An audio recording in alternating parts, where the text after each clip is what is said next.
This podcast is brought to you by Most Valuable Podcasts, leading the league in podcasting entertainment.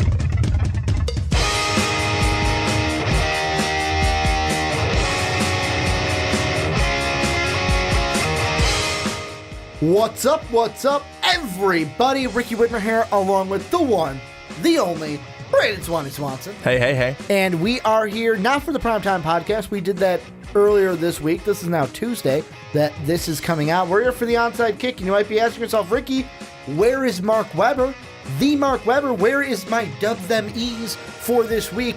Yeah, Mark last week said, oh yeah, I forgot I can't do the podcast. So I was like, hey, Brandon, you want to talk some football with me? And of course, Brandon always wants to talk NFL. So that's why Brandon's here for the Onside Kick, where we talk about all the latest news and analysis here in the NFL. If you're on YouTube, hello. It is great to see your wonderful faces. If you're on Blog Talk Radio, if you're on iTunes, if you're on Stitcher, if you're on Spreaker, or if you're listening to us on your Alexa right now, thank you, yourself and Alexa, for listening to us today or watching us today. A little bit of housekeeping before we get into our topics. Number one, patreon.com/Most Valuable Podcast. You want to support the channel more so than liking, subscribing, watching, sharing. Go check out patreon.com/Most Valuable Podcast. $1, you get an exclusive Patreon audio. $2, you get that video. And you can donate as much as $10 to be on a podcast with us, talking about whatever you want to talk about in the topic or in the theme for that podcast. That is down below in the description. Then also, if you're on iTunes, you have iTunes, you don't have iTunes, go ahead, make an account, go to iTunes, give us that 5-star rating, give us a 5-star review, Onside Kick, Primetime Podcast, Fast Break, Rick and Johnny. Make sure you do that today. It would be much appreciated. But Brandon, we got a jam-packed show here on the Onside Kick, and we're diving into a topic I always love to talk about because you're a Bears fan, Mark's a Bears fan, Sean's a Bears fan, Dave's a Bears fan. Really, I'm the only non-Bear fan here at MVP. We're going to look at John Fox, and after the loss to the Packers, should he be fired as the Bears head coach? Not a topic that we are strangers of, as we have had this discussion before with Mark and I. Then we're going to look at the Cowboys following their loss to the Falcons. Can they survive without Ezekiel Elliott? Look at the Broncos and their quarterback situation when it comes to the NFL draft, and then make our picks for Week 11. But diving into the Bears this week, Brandon, they lose 23-16 to the Aaron Rodgers-less Green Bay Packers. And I will ask you this: should John Fox be fired, or should he come back next year for his last season of his last year of his contract? You don't know what to say, do you? No, I do know what to say, but I think I know what people are going to say when I say it. I think he should come back. Okay. I think he should come back, and here's the reason why. Is that look at what the Bears have done this season. And I know a lot of people are going to say, I'm looking, I don't see anything. Mm-hmm. You know, they're 3-6, but they shouldn't be 3-6. We can honestly do what I'm sure you guys have done on this show multiple times with the Bears and said, look at the Falcons game. A game they should have won. No getting around that. They should have won that game. So there's a win. The Buccaneers game, you lost it. Yeah. You played like crap. You lost. The Steelers, they played well. They played good. Mm-hmm. Steelers also played bad in that one. Yeah, but you know what? The Bears got the win. Packers, you lost that one. Mm-hmm. Vikings, you could have won that game.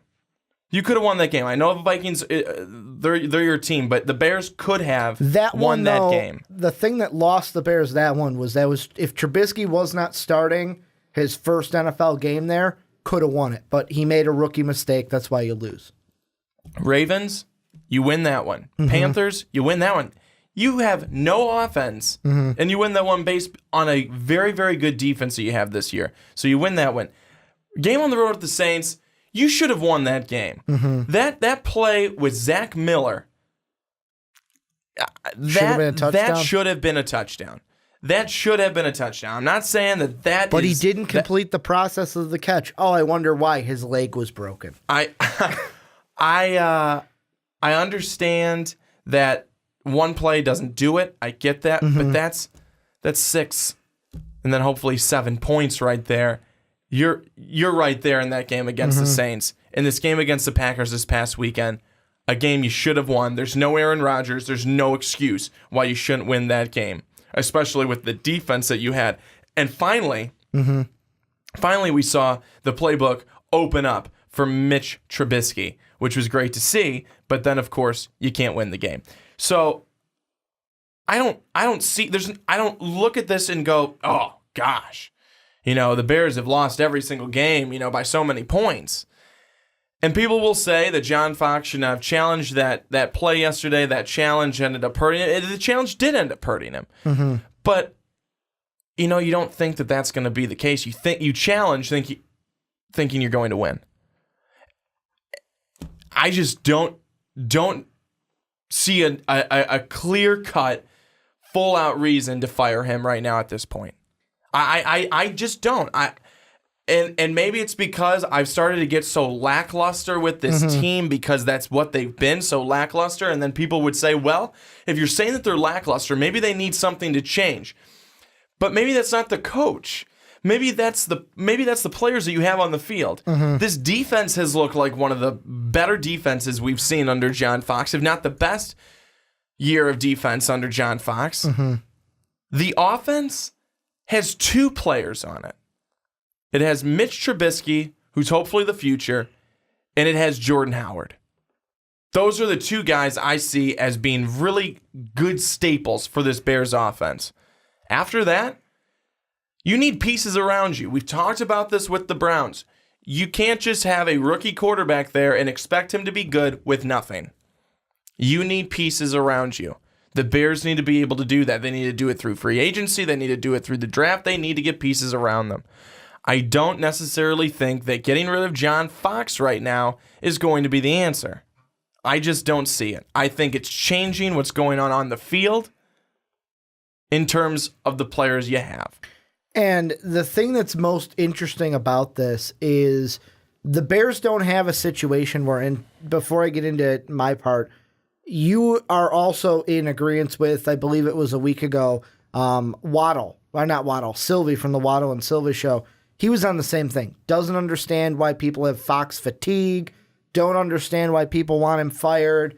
He thinks that he should stay for the final contract. Now, I wonder, because I haven't been able to listen to ESPN 1000, if he thinks differently after the Packer game.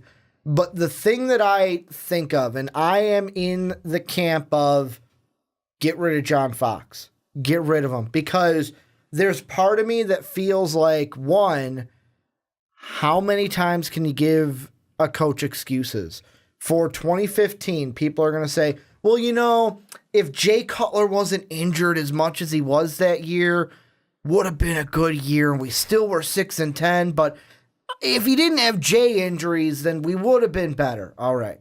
2016. Well, if the defense wasn't as knocked up as they are, then we would have won a couple more games. Now it's, well, if the wide receivers weren't it, when's it going to stop? When is the excuse for every single football season, you're going to have injuries. You have to overcome these injuries. And I know Bears fans are going to be, well, it's easy for you to say Viking fan. Your team is 7-2 right now, and you're going to be a playoff team. But you're this overcoming year. Injuries. I mean, you're we overcoming, are overcoming Teddy Bridgewater. No, you're which is a huge injury. Dalvin Cook. Yep. Dalvin Cook. I mean, I would look at Dalvin Cook being the bigger thing than Teddy Bridgewater. I would. The only reason I disagree is that set us back. I would say the Teddy injury set us back. Luckily, Sam Bradford was able to keep us afloat. look at Sam Bradford. He was able to keep us afloat. And then also Case Keenum, surprisingly, has been solid. The thing that I think of, and this is why I think John Fox should be gone. Look at just this year. What's the one thing when the Bears fired Lovey? What was the one reason, one of the main reasons why they said they got rid of him? Who couldn't he beat? He couldn't beat the Green Bay Packers. Couldn't beat the Green Bay Packers. This game set up perfectly for John Fox. You don't have Aaron Rodgers. The Packers have lost 3 straight and 2 without Aaron Rodgers. They have not won since Aaron Rodgers went down with his injury. You're playing at home. You've got your rookie quarterback that's looking good. You got your run game. I know the wide receivers is a crapshoot this year, but you've got everything. The Bears were even favorites in this game, and they lost. And I think back to the Lovey. Well, Lovey couldn't beat the Packers, but Lovey was going up against Aaron Rodgers. John Fox couldn't even beat the Packers without Aaron Rodgers. And the thing that really stuck out to me in this game is when I turned it on in the fourth quarter, Fox showed a stat where the Bears in the second half, all throughout the third quarter, 0 yards of offense. What's going on? And I mean, some would say, well, let's get rid of Dowell Loggins. Let's keep John Fox.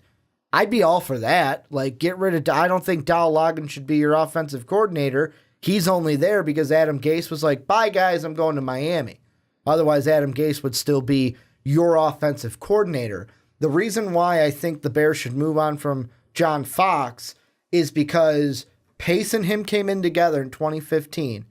And if Pace wants to keep his job a little longer, because he's had some questionable draft picks and people aren't completely sold with Ryan Pace. There's a few people that are in the camp to move him.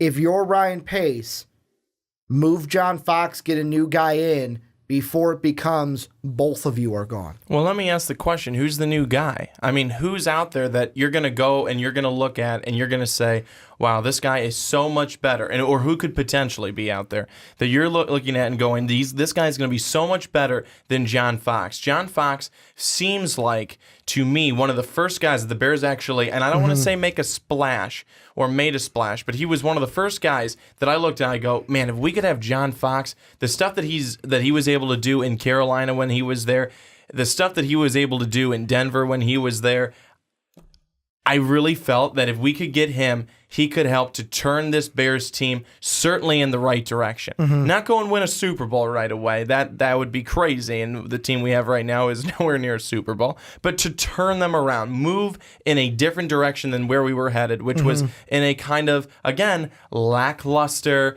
kind of just mediocrity type of deal.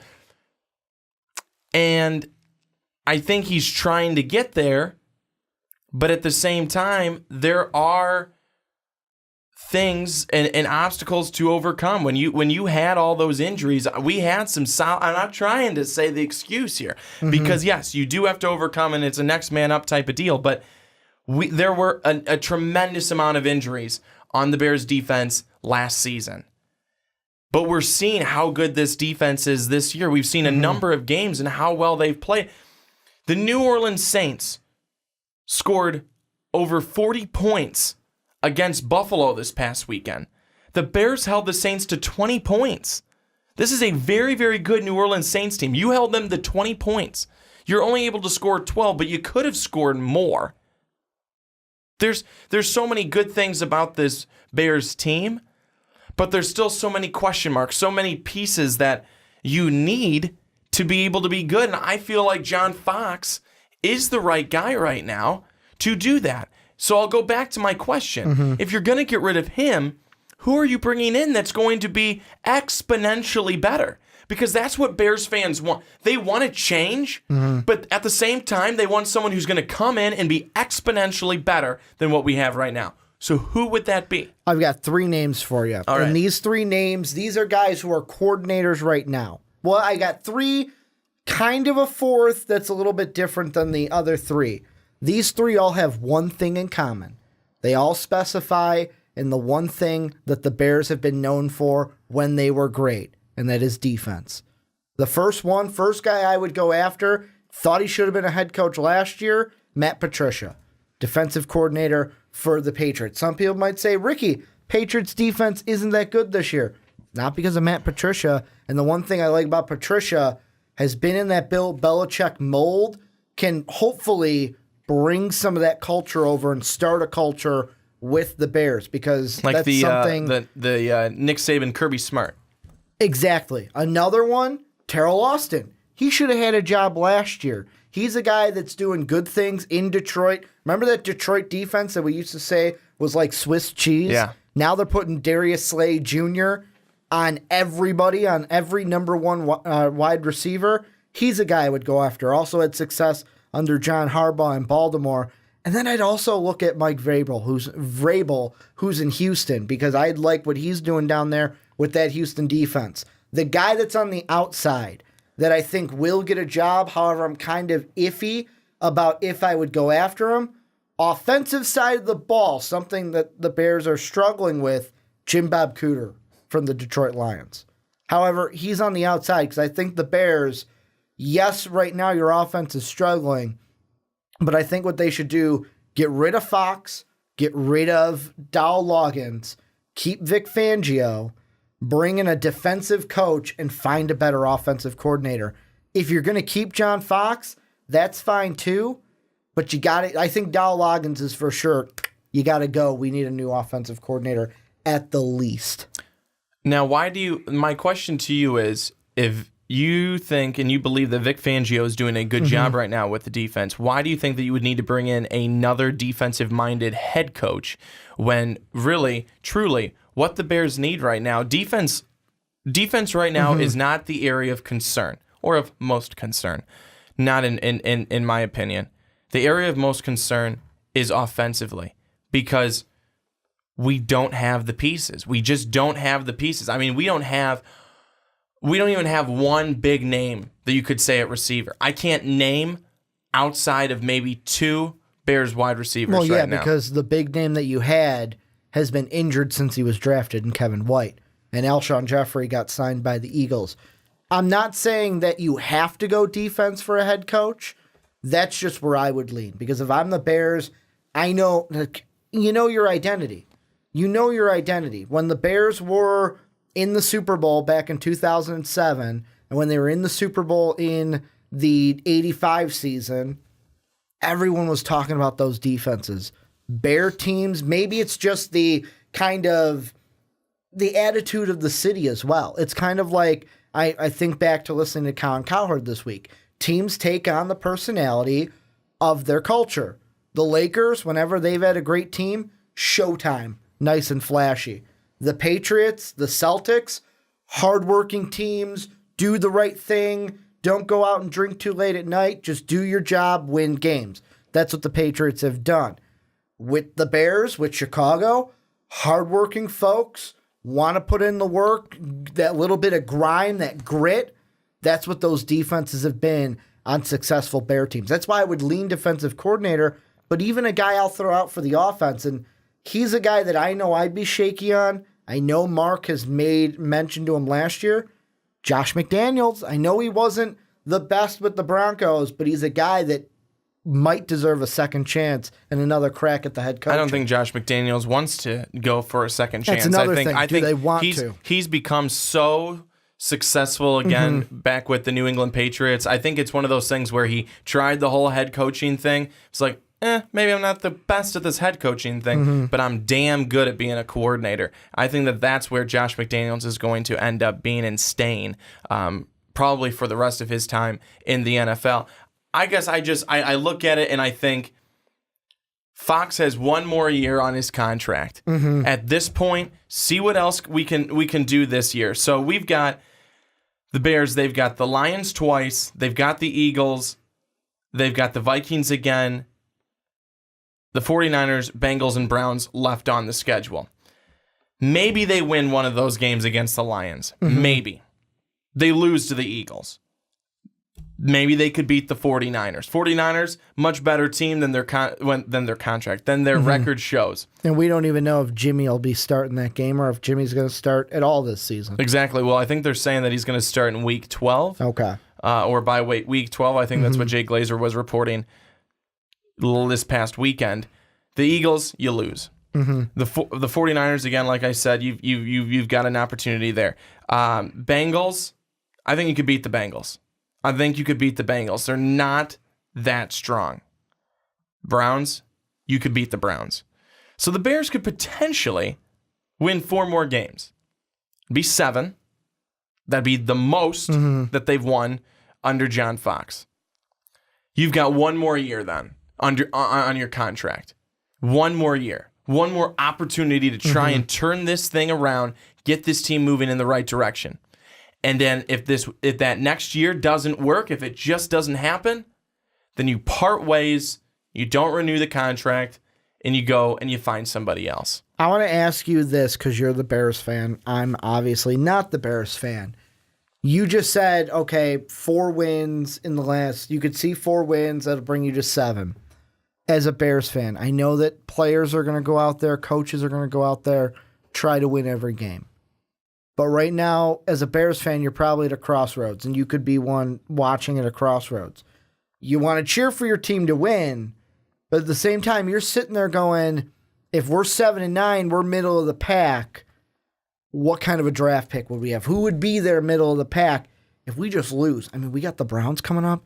The Browns beat Jacksonville this week. Then they beat us. I mean, they could be in contention. We can get a top 5 pick again. We can get a guy like Trubisky, maybe get that wide receiver to help us out. Holy shit, Calvin Ridley's there. We can get him. Would you want to see the team win games and finish that 7-9? Or would you as a fan go, I know it'd look bad, but let's just finish 3-13, get a top 5 pick. Get a guy at the top of the draft or be able to maneuver in the draft and trade the pick or trade up. Ricky, I want to see my team do well. I want to see my team do well. So if I could see them go 7-9 and they go 7-9, I'd be happy because that means we were doing something well. That means that we hopefully have something to build on for next season. I don't want to see my team go 3-13. That means you really don't have anything. You could sit there and you could look, well, 5 of those games are really close. We could have won 5 more. We could have been 8-8. But you were 3-13. So if we could go 7-9, I'd be happy with it. I'd be happy if we could finally start to do some things in free agency. Maybe make some trades, in the offseason. Get some guys. I know there would be people who would disagree with me, but I would love to have a big name receiver. I really would. I would love to have a nice 6'5", 6'6" target to be able to go to. The guys like the A.J. Greens, the DeAndre Hopkins, guys like that, they do a lot for a team. Mm-hmm. I understand that if that's all you've got, their teams are going to try and double team and take them away. But still, at the same time, you look at the Houston Texans now, and they have Tom Savage throwing the football. Yeah. He's still trying to get it to DeAndre Hopkins 16 times a game. And you have faith that the Bears can do that. I ask that only because look at this past offseason. We didn't expect the world from Mike Glennon, but still, you didn't expect Mike Glennon to look as bad as he did this season. So what's your question? Do you have faith in the Bears to go out there and get a big name receiver or anyone in free agency? No. Because they've been because of their track record here. No, I don't have faith in the Bears to be able to do that because they're dumb as shit when it comes to doing moves like that. They don't know what they're supposed to be doing, and they don't want to throw money around. They almost never put money out there. Hardly ever do they do that. And I think that that's something where, when they say you have to, spend money to make money? Yep. Has anyone ever told that to the Chicago Bears? Mm-hmm. Because for the most part, they don't do that.